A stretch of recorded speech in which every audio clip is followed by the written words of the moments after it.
সক্রিয় নেতাদের নেতৃত্বেই রাজনীতিতে ফিরতে হবে নিষ্ক্রিয়দের, এমন মন্তব্য করেছেন বাংলাদেশ জাতীয়তাবাদী দল বিএনপি স্থায়ী কমিটির সদস্য ডক্টর খন্দকার মোশাররফ হোসেন জানিয়েছেন, 17 বছরের ত্যাগী এবং সক্রিয় নেতাদেরই মূল্যায়ন করবে বিএনপি। অন্যদিকে শৃঙ্খলা রক্ষায় তৃণমূলের নেতাকর্মীদের সতর্ক থাকার আহ্বান জানিয়েছেন দলের স্থায়ী কমিটির আরেক সদস্য নজরুল ইসলাম খান। বিস্তারিত মনিরুজ্জামানের বিশেষ।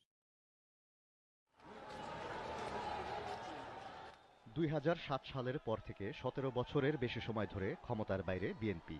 এ সময় নানা কারণে অনেকেই রাজনীতিতে নিষ্ক্রিয় হয়ে পড়েন কিংবা দূরে সরে যান।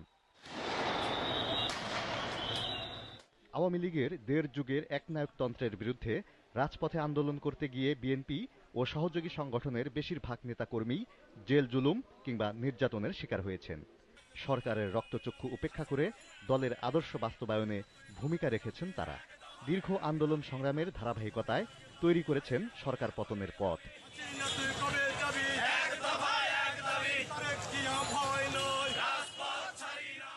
দীর্ঘদিন আত্মগোপনে কিংবা নিষ্ক্রিয় থাকা নেতাকর্মীরা সরকার পতনের পর বিএনপির রাজনীতিতে সক্রিয় হওয়ার চেষ্টা করছেন। ত্যাগী ও সক্রিয়দের সাথে দ্বন্দ্বেও জড়িয়েছেন তাদের কেউ কেউ। এতে অনেক জায়গায় দুর্বল হয়ে পড়েছে দলীয় শৃঙ্খলা। যারা গত 17 বছর ত্যাগ তিতিক্ষার মধ্য দিয়ে, নানা নির্যাতনের মধ্য দিয়ে এই দলকে ধরে রেখেছে, তারা নেতৃত্বের ব্যাপারে অবশ্যই তাদেরকে অগ্রাধিকার দিতে হবে। আর যারা আমাদের সমর্থক, এতদিন হয়তো কোনো কারণে সক্রিয় থাকতে পারে নাই, তারা আমাদের সমর্থন করলে আসবে। আমাদের যারা পরীক্ষিত নেতৃত্ব, তাদের নেতৃত্বে আসতে হবে। নেতাকর্মী যারা দুঃসময়ে কাজ করেছে তারা তাদেরকে প্রশ্ন করবেই যে আপনি পারেন নাই, আমরা পেরেছি। কাজে আজকে আপনি যদি বসতেই চান, পেছনে বসেন। বড় রাজনৈতিক দলে নেতৃত্ব দেওয়ার আকাঙ্ক্ষা স্বাভাবিক হলেও সংগঠনের ক্ষতি হয় এমন কর্মকাণ্ডের বিষয়ে নেতাকর্মীদের সতর্ক করেন বিএনপির জ্যেষ্ঠ নেতারা।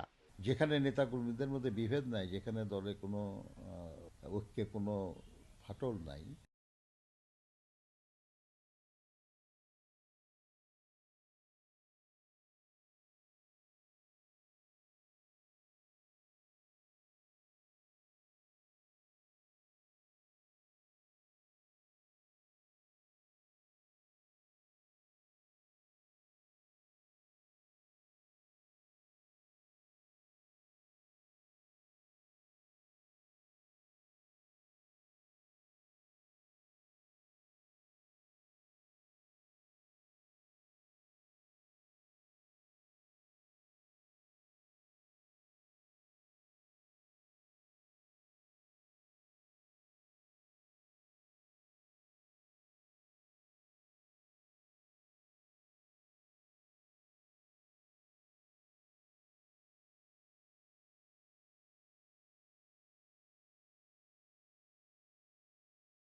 চলা